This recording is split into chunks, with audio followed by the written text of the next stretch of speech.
And we are back over here on the episode. Thank you so much for tuning in. Today, we're going to be talking about changing our narrative. So, what is it that we can do to start to make our lives more the type of life that we would like it to be living? And I think so many times throughout our lives, there are going to be times that things are going to make so much sense, and times that things might just feel so confusing.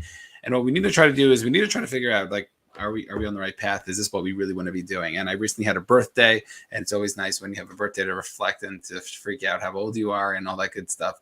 So I was able to have some type of rejuvenation in terms of what it is that I would like to be doing, how I want to be setting up my life for the future. And I just want to share some tips that I personally journaled about and some things that might be just helpful for you in general. So if you do like any of this content, make sure to subscribe and feel free to take a look at all the content down below, which we have a lot of really cool free resources for you to take advantage of. So when it comes to changing our narrative, there's different people. There's certain people who maybe were never on a path, that they're looking back and they're just upset about the way things are. They're upset about how things turned out in their lives, or they're upset maybe financially, maybe about certain relationships, maybe their health, whatever it is. They, when they were younger, they had a certain vision about how they wanted their life to be. And as they got older and things started happening and different priorities and realizing that things are a little more difficult than we might think they are, and maybe certain pressures that we have from other people, we end up falling into this place where, you know what, we have to start to shift and really make our lives happen. We can't just let this default life happen, but really look to be proactive and to change what it is that we're looking to do. And I think once we could start to do that, then we have the ability to really start to shift our different perspectives. Because so many people wake up and they look back and they're just like so upset. They're so frustrated. Like, what is going on? This is not how I pictured it.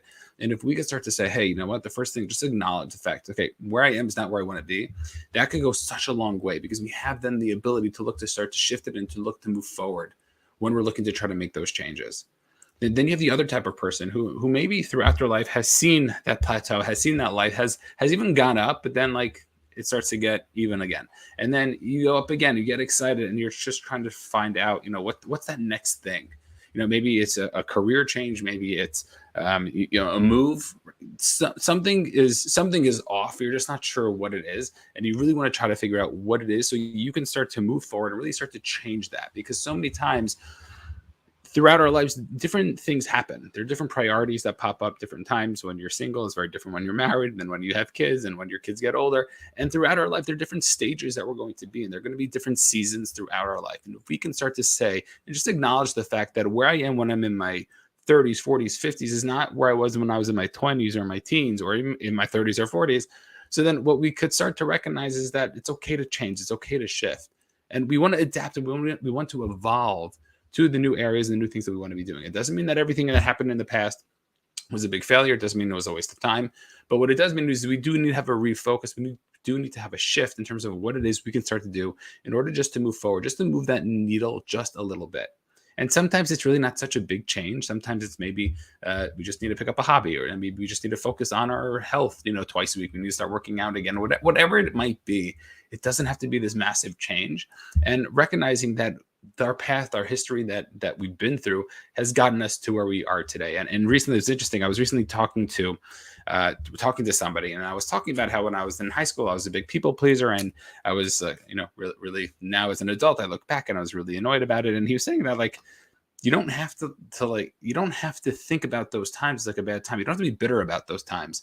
And I was reflecting on it, and I'm like, I don't think I'm bitter about it. I'm just happy I learned about it. I just wish I would have learned about it a lot quicker. And I'm taking those times and I'm learning those things from my life then the transitions and the shifts that I had to make in order to build more of a backbone, to build more, thicker skin, and to learn how to say no to people and all these things. And then, like, now I am like where I am today.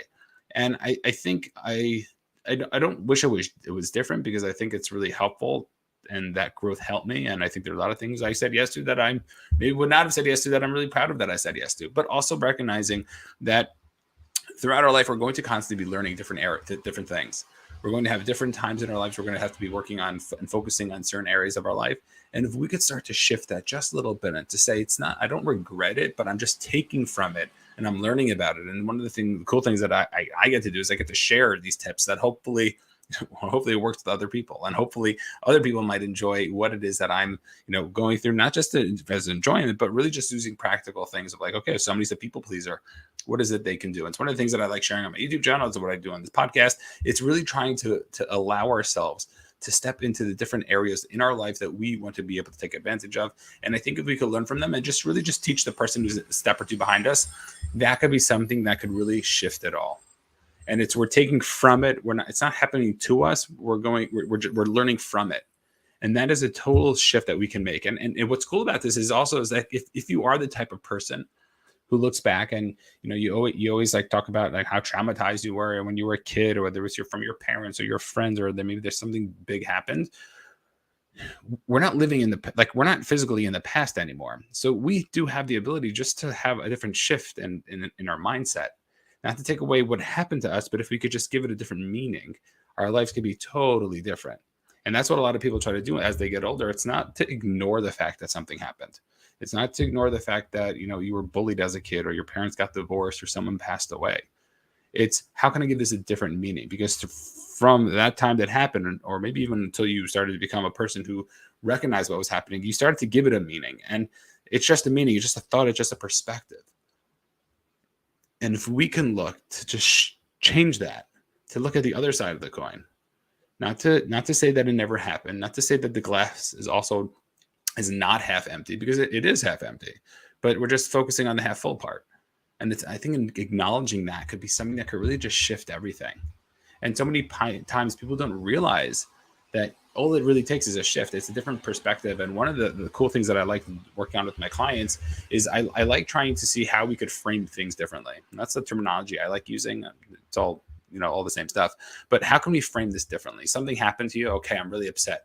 Okay, you're upset. What can we do differently to frame it in a different way? And I was talking to one of my clients who was he's in high school, and he was on a basketball team, and he missed some big shots. He ended up losing. Did he lose the game? He ended up missing some free throws at the end of the game, and his team ended up losing. And everyone was like, "Oh my gosh, I can't believe he missed it." And his friends at school were giving it to him. And when we spoke after that game, he came onto the call, of course, like very upset and very frustrated and wanting to try to shift and to do something differently. But what was interesting is that he then wanted to, we tried to shift the frame a little bit. And, the way we shifted it, just to get a little more into the nitty gritty, is we shifted into, hey, this is a muscle that you've built.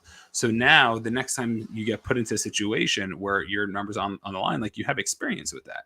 Like this is just another card in your tool belt that you can start to use to be able to succeed at the next opportunity. And it was such a big shift for him. And we went through it deep, and we coached him through it.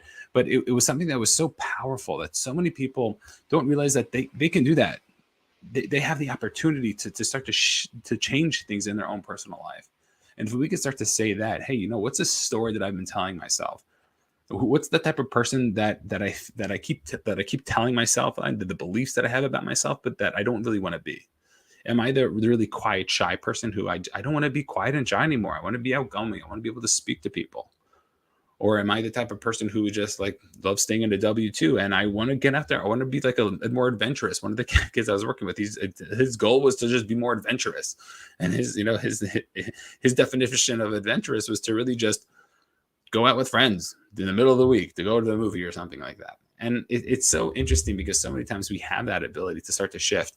And if we could start to move things just a little bit, we don't understand the impact that it can have. So one of the journaling prompts that I thought about for that I recently did in regards to like changing this narrative is, and that was inspired by one of my first coaches that I ever had, who saw me post of my birthday, and he mentioned to me, he's like, what would I give myself? What advice would I give myself to my 34-year-old self? And it was interesting because then I started thinking, I'm like, in 5 years, I'm going to arrive somewhere, and where do I want to arrive? What is it that I'm going to be doing? And even if you can sort of check things off your checklist, those things that like come very easily to you, like you'll get those things done. It's not a big deal. But for you, like, okay, that's just like a natural thing. But for other people, it might be a big deal. It's like for some people, like waking up early in the morning is like not a big deal for them. And for others, it would be a massive, massive win if they could do it. So there are certain things in my life that I think I'm doing that other people might be like, "Oh my gosh, I can't believe that you're doing those types of things. That's amazing." Sort of like building the resume type of activities. And for me, it's like not a really, it's not really such a big deal. I don't necessarily appreciate it as much because it's not really stretching me. It's not pushing me. It's not like helping me grow. So for this journaling prompt, what I did was I wrote all the things that, if I just continue doing what I'm doing now, how would my life look like? How would my life look like with my relationships, with my finances, with my health, with my spirituality, all these different areas of my life. And then I said, okay, in the next 5 years, if I had to get really, really excited, not just excited, but really, really excited about, these different areas of my life, what would my life want to look like? And my goals, like, didn't just 10x, but they were like massively jumped up in terms of like what it is that's possible. And to me, that was something that was so powerful, just to see, the possibilities, what can really, really happen. And so many times we don't realize that really it just starts with that shift. And hopefully in 10 years, I could look back at this episode and be like, you know what? I'm so happy I did that. I did that journal prompt. But if we can start to shift ourselves just a little bit and start to say to ourselves, hey, you know what? What would we reach for? What goals would we set if we knew we would hit them? And just to put a little bit more excitement and energy. And I think, initially our feeling is fear. There's, why is it that I want to set myself up for failure? Why is it that I want to put myself in a situation where it's going to be really uncomfortable? It's going to be, there's going to be so much more possibility for falling and for fear of rejection and all this like good stuff that like everybody's trying to avoid all the time. And I think if we can start to shift it ourselves and start to say to ourselves, hey, how can I get myself excited, pumped up about the next stage? And maybe it's not 5 years, maybe it's the next 1 year, maybe it's the next 20 years, whatever it is. You do what you got to do what feels right for you. But ask yourself, if you continue doing the things that you're doing, how much money are you going to be making?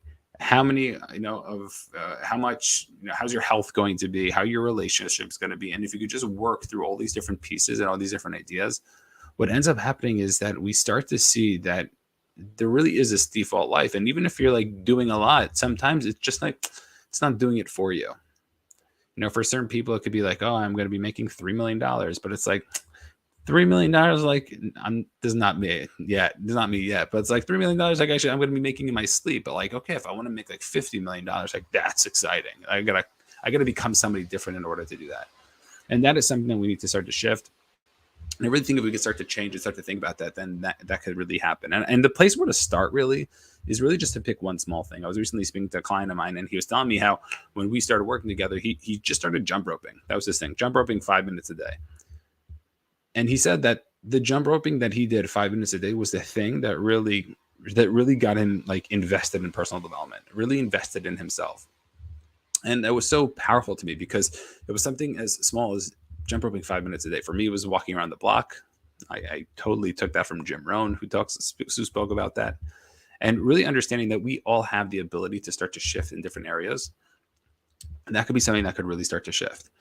And I think the last area, and this is something I speak about in terms of our own personal friends, but if you want to step up your game, you need to be in a circle of people that are stepping up their game. And I think it's really powerful because we all know when we're surrounded by people who are doing bigger things, we're going to start doing bigger things. When we're surrounded by people who are thinking bigger, people who are conscious about certain areas of their life, then we're going to be focused about that. And it works both to the negative and to the positive. And we need to ask ourselves, what circle are we in? Who is it that we're surrounding ourselves by proactively? Sometimes we're sort of stuck with certain people, but who are we going to reach out to in order to allow ourselves to say, hey, you know what? I need a community of people. And what's really cool about the internet these days is that there's so many different communities. There's so many people out there that have so much that they're willing to offer, so much they're willing to give, so much they're willing to help. And we just need to put ourselves out there just a little bit. And I was listening to a podcast interview from Daniel Priestley on the Diary of a CEO. And it was interesting because he was saying if he had $100, the first thing he would do is he would like look to take somebody out for lunch. He said relationships are everything. And I think for a lot of people, myself included, like that's not something I want to be doing. I don't want to be like sitting face to face with somebody. I don't want to be talking to somebody that I don't necessarily know. And it gets uncomfortable. But if we could start to understand that relationships are going to be the thing that's going to help us, take us up. It's like the ski lift that helps you take you to the mountain. You can like climb up the mountain or you just take the ski lift. And all you got to do is a lot of times just ask. It's like, hey, can I just have a lift ticket to go to the ski lift? And you'll be surprised how many people would be willing to help you out. And if we can start to do that, I think that could be a really big shift. So number one is trying to figure out, really ask yourself, what is going to happen in all different areas, parts of your life.